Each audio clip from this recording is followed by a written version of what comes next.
नमस्कार विद्यार्थियों, आप देख रहे हैं एजुकेशन क्लासेस, जहां पढ़ाई बनती है आसान, कम समय में सीधा कॉन्सेप्ट, पूरा एग्जाम क्लियर।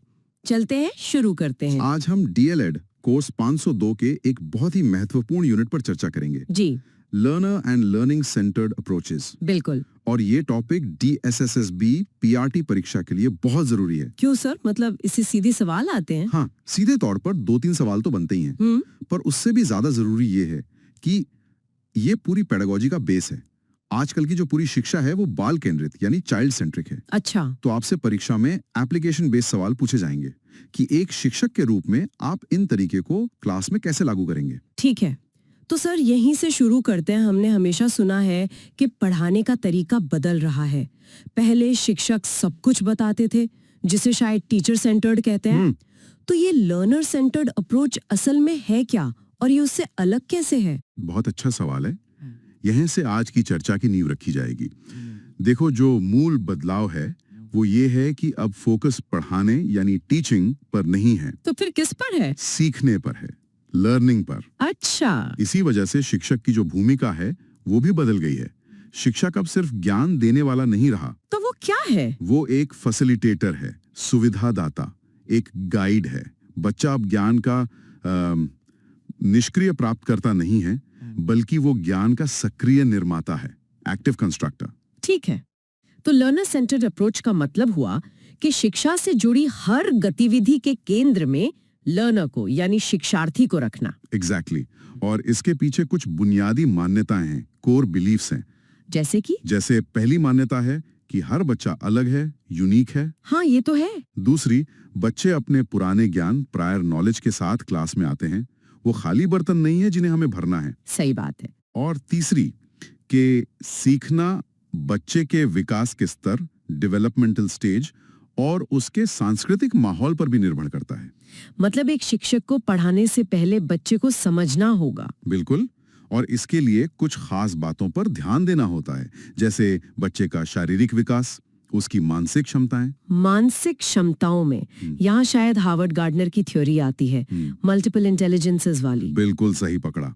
हार्वर्ड गार्डनर की मल्टीपल इंटेलिजेंसेस की थ्योरी यहाँ बहुत महत्वपूर्ण है। उन्होंने कहा कि बुद्धि सिर्फ एक तरह की नहीं होती। हाँ, उन्होंने 7-8 तरह की बुद्धि बताई थी।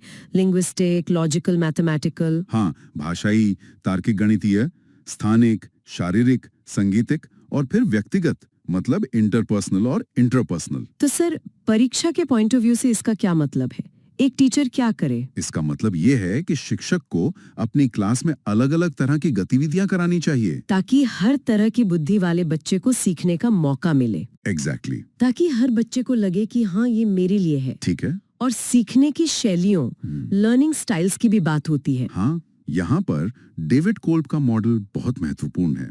कोल्ब ने 4 तरह के लर्नर्स बताए। डाइवर्जिंग, सिमुलेटिंग, हाँ, कन्वर्जिंग और अकोमोडेटिंग। हाँ। पर DSSB परीक्षा के लिए 2 का अंतर समझना बहुत जरूरी है। कौन कौन से? डाइवर्जेंट और कन्वर्जेंट लर्नर्स के बीच का अंतर। अच्छा, इसमें हमेशा कंफ्यूजन रहता है। देखो, डाइवर्जेंट लर्नर्स वो होते हैं जो कल्पनाशील होते हैं। वो एक चीज को कई नजरियों से देखते हैं। ब्रेनस्टॉर्मिंग करने वाले लोग। हाँ, उन्हें ग्रुप डिस्कशन बहुत पसंद है।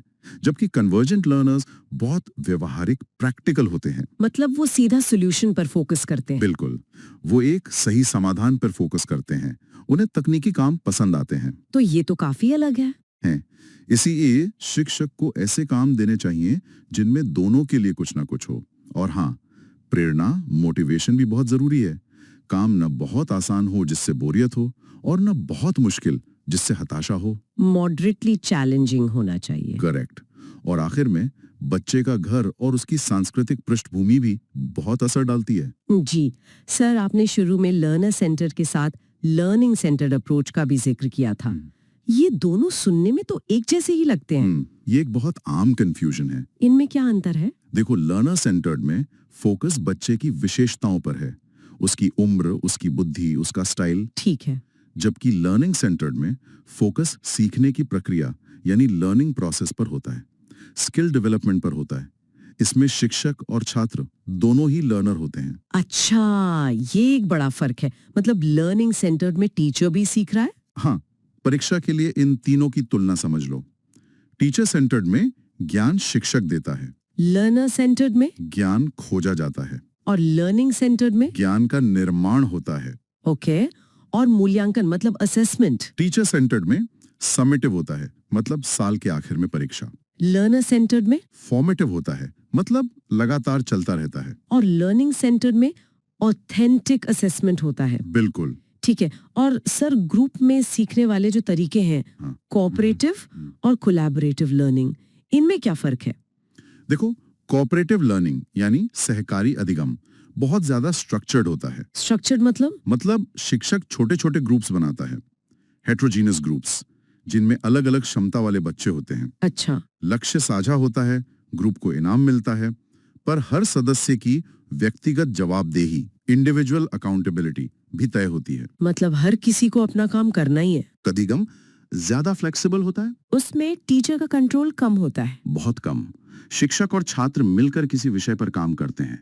यहाँ नियंत्रण ग्रुप का होता है और फोकस प्रोडक्ट पर उतना नहीं होता जितना संवाद, डायलॉग पर होता है। तो एक में प्रोसेस ज्यादा जरूरी है और दूसरे में प्रोडक्ट। बिल्कुल सही।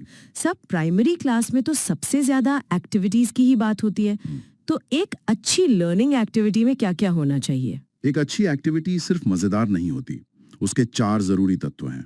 4 कौन कौन से? पहला, वो फोकस्ड हो, मतलब उसका एक स्पष्ट सीखने का उद्देश्य हो। ठीक है। दूसरा, वो चैलेंजिंग हो, बच्चे के लेवल से थोड़ा सा ऊपर। तीसरा, स्पॉन्टेनियस इन्वॉल्वमेंट, मतलब बच्चा उसमें खुद से अपनी मर्जी से शामिल हो। और चौथा, जाहिर है वो जॉयफुल हो, आनंददायक हो। बिल्कुल। तो रटना, नकल करना, बार बार दोहराना, ये सब एक्टिविटी नहीं है। नहीं है। ठीक है। इस तरीके में तो क्लासरूम मैनेजमेंट भी अलग तरह का होता होगा। हाँ, बहुत अलग। आपको स्पेस मैनेजमेंट देखना है, ग्रुप में बैठने की जगह, घूमने की जगह, एक टीएलएम कॉर्नर, मटेरियल मैनेजमेंट भी। हाँ, सामग्री का प्रबंधन, और सबसे जरूरी टाइम मैनेजमेंट। वार्म अप के लिए समय, मुख्य गतिविधि के लिए और अंत में चर्चा के लिए भी समय निकालना पड़ता है। लेकिन सर ये सब सुनने में तो बहुत अच्छा लगता है, पर क्या ये प्रैक्टिकल है? मान लीजिए क्लास बड़ी है या सिलेबस बहुत ज्यादा है, तो ये सब करना मुश्किल नहीं है? हाँ, ये एक व्यावहारिक समस्या है। समय की कमी, बड़ी क्लास, टीएलएम की कमी, ये सब चुनौतियां हैं। तो इसका समाधान क्या है? समाधान है जुगाड़। कम लागत वाली सामग्री का उपयोग करो, पहले से योजना बनाओ, और सबसे बड़ी बात, जिम्मेदारी छात्रों के साथ साझा करो। अच्छा। चलो अब जल्दी से मुख्य बिंदुओं को दोहराते हैं जो परीक्षा में सीधे पूछे जाते हैं। जी बिल्कुल। मैं कीवर्ड बोलूंगा और आप उसका मतलब बताना। ठीक है। लर्नर सेंटर्ड, फोकस लर्नर की विशेषताओं पर। Learning centred, focus learning process पर। शाबाश।